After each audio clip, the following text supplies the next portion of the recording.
I'm Shauna. And I'm Sam. And we're from the Hangfire Southern Kitchen down on Barry Island. And we're here today to bring you a slice of the deep south of America in the deep south of Wales. We're going to do something really delicious with maple syrup and use it in maybe a surprising way. The pork that we're going to have here is a pork belly.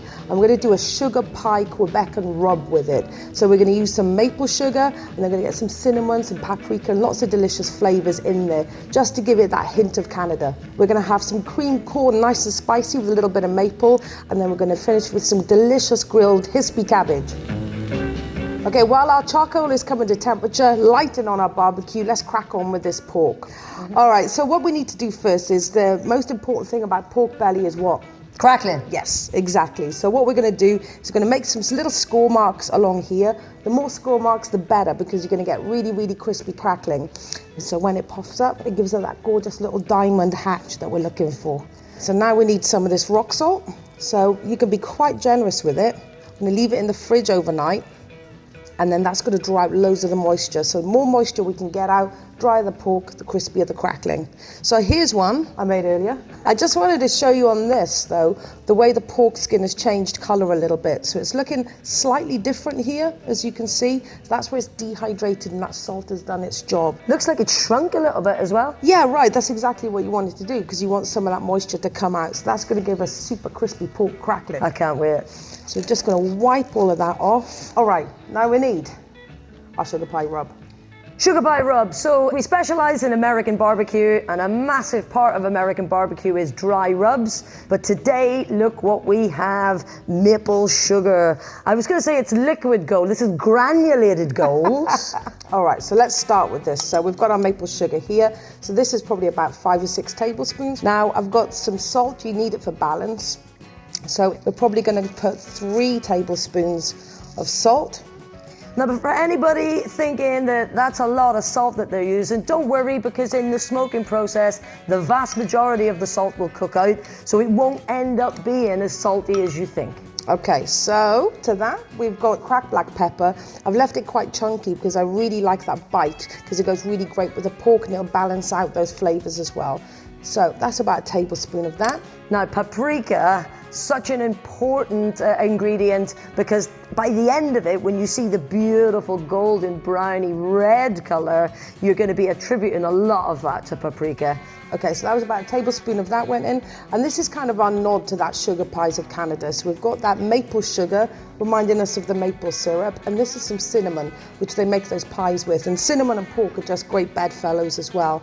So we're going to put about a teaspoon of that in, and then in goes a tablespoon of onion granules, and then finally a little tablespoon of garlic powder.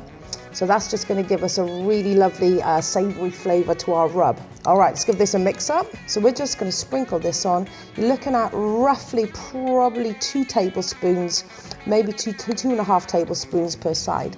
I'm not going to put any on that crackling, so we've worked really hard to get that crackling really dry, really crispy. So this is just going to flavour the meat for us.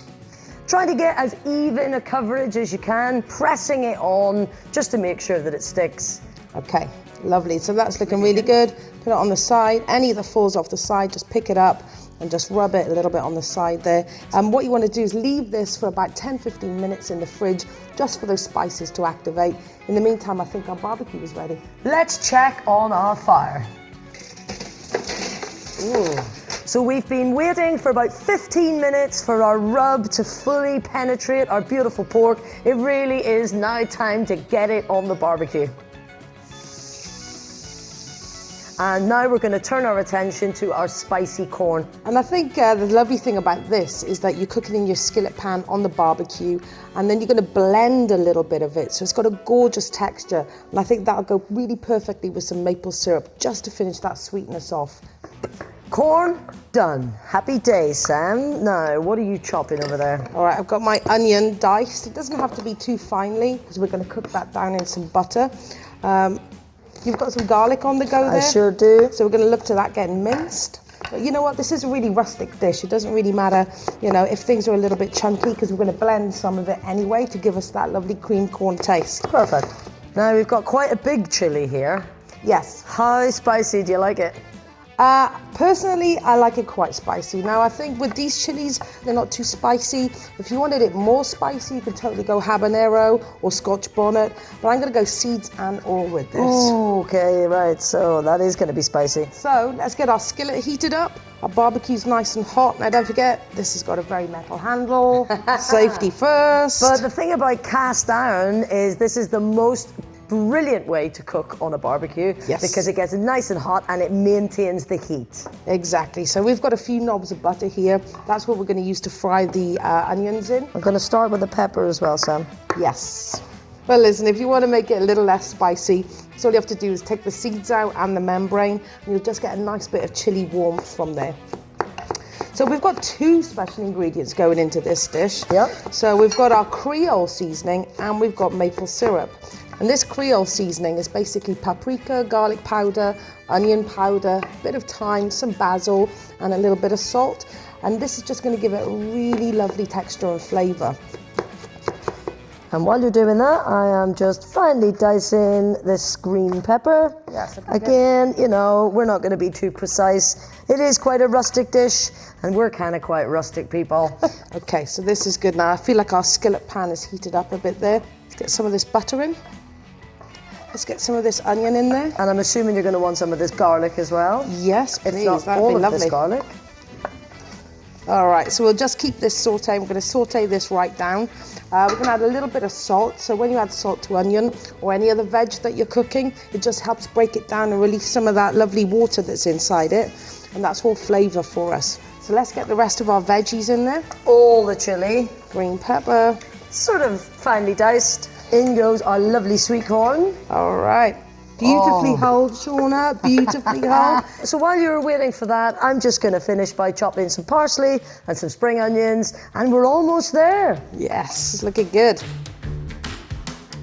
Okay, so our beautiful corn and vegetables have all softened now. They're cooking really nicely. So now we're on our final stages. We've got some cracked black pepper, which we're just going to put in. And let's go in with our Creole seasoning. So I'm probably going to put about 1.5 tablespoons of this. So in it goes. So give this a quick stir, and then we can add our cream in. And the star of our show, maple syrup. All the way from Canada, it is the purest, most delicious maple syrup on the planet. Yes. And we were very lucky to be able to go to Quebec and actually meet the producers behind the product. You tap the tree, the maple water comes out, you boil it up, and it turns into this beautiful syrup. All right, so I'm going to probably go in with round about 1 tablespoon of this. So here we go. So we'll just stir that in. It's just thickening really, really nicely now. Let's bring it over here. I mean, it smells absolutely divine.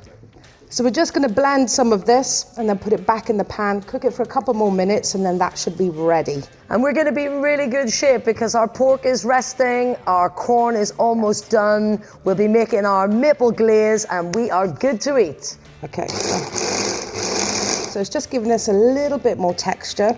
And the reason why you just blend half is because you do want to have this dish to have a little bit of bite. We're going to finish with our spring onions and our parsley. Big taste tests. Oh, Delicious. absolutely beautiful. Not too Perfect. spicy. Absolutely delish. So just our cabbages and our beautiful maple glaze to go. Let's have a bit of a clean down and we'll crack on with the next dish. Okay, I think our pork is ready. Drum roll.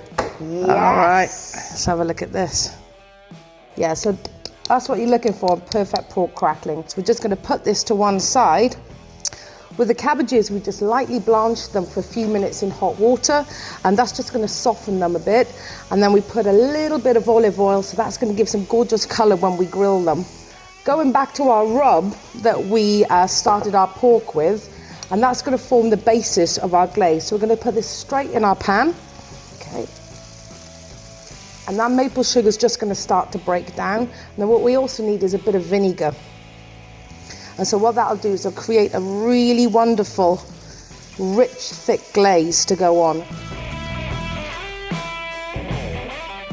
So while our glaze is reducing, we're going to make a quick vinaigrette for our cabbages. So we're going to use some maple vinegar and just a little bit of oil, and that's pretty much in. So it's probably about 3 or 4 tablespoons of the maple vinegar. We're just going to add in some really good quality olive oil. We're going to stir that slowly until it thickens. There we go. So that's just thickening up nicely there. Okay, that's that. Oh, these are looking really beautiful. So I'm just going to go in with a little bit more maple syrup. Why not? This will just help it thicken up a little bit more. All right. Okay, great. Our glaze is done. It's bubbling away nicely in this pan. You can see those lovely big bubbles mean the sugar's really caramelizing. Just transfer it to our cute little pouring pan here. Okay, Shauna, if you want to add a little bit of our dressing onto our cabbage. I will certainly do that. Gorgeous. All right, let's get into this. Oh, that's lovely. Oh, that's what you want. Absolutely perfect. Oh, listen to that. So let's pop this on our plate. Oh, look at that. All right, let's get this beautiful glaze on. Oh, wow. Oh, goodness me, look at that. Salivating. Thank you so much for following our cook along today. This is our maple inspired feast, and we hope that we've inspired you to do more things with maple. But if you want even more inspiration, make sure you follow Maple Canada UK on all the socials. That's Instagram, Twitter and Facebook. I'm going ahead. This bit's mine. I'll go for some corn.